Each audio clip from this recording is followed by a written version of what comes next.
Hey, today we're going to take a look at the Ryobi 18-volt hand vacuum, model PCL705. Comes with everything that you see here, ready to go.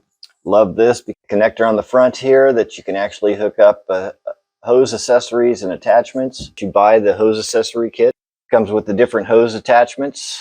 Make this unit more useful inside the house and outside in the shop, or actually cleaning vehicles out. As always, comes with a user's manual, so read through this completely to make sure that you understand all the cautions and warnings that you have that come along with it. The unit itself is real easy. It comes completely put together.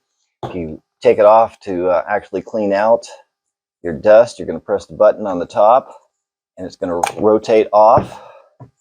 Inside, you have your inside filter right here. You can clean that out. You're going to line it up, little tabs, and then you're going to twist it and lock that in. And when you want to pull the whole unit out, you can grab this while it's locked in and pull that puppy out.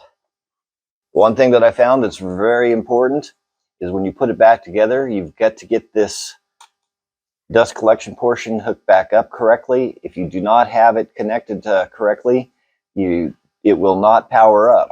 Got a little lip down under here. You get a little hook there and a lip there. Make sure you get that lined up so this little tab here presses down on this. And as you can see, it'll push through there, and then you snap it into place. Plug your battery in. As I said, the unit is easy to empty. Just make sure you get that pin locked back in so the unit will run. And remember, if it doesn't turn on, you need to reset the front cap. It's got a universal connection for nozzles. It's got a real powerful suction. Airflow is up to 37. Sealed suction is up to 28. Runtime is up to 25 minutes, depending on the battery that you use. And the actual capacity is 20 ounces. So plug our battery in. First test we're going to do is going to take and see if we can pick up a piece of wood.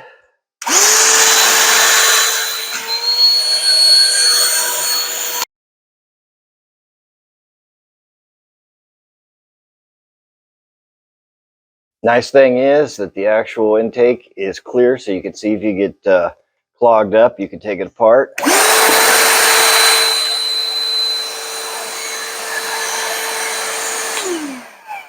And you can see the dust collection inside. And by the way, who doesn't like to see the collection and the swirling of the dust that you've collected?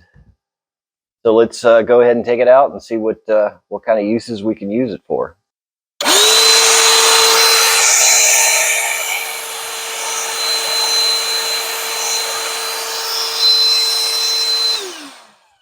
The actual attachments work better with the hose, so make sure you have the hose on.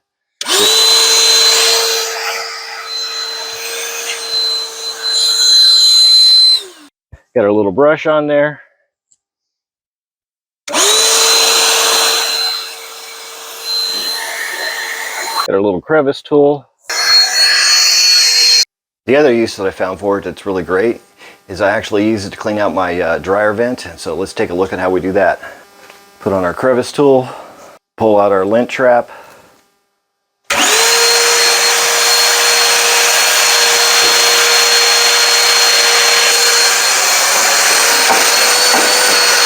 What I've done is taken the crevice tool and actually put a tube on it, and I'm going to use this to clean out the inside. As you can see, it pulls the lint out, so sometimes it doesn't go up the tube, but that's okay. Out all that lint inside there. One thing to remember is at least once a year you want to pull your dryer out and clean out the back side of the vent. This just cleaned out the front. Great little unit. I highly recommend it. Love the ability to actually hook up the accessories, so I highly recommend getting the accessory kit. Like I said at the beginning, make sure that you get the bottom put in right when you're putting it back together, because there is a safety switch. If your power does not come on, that means that you have not got that depression piece in there, and you're ready to go.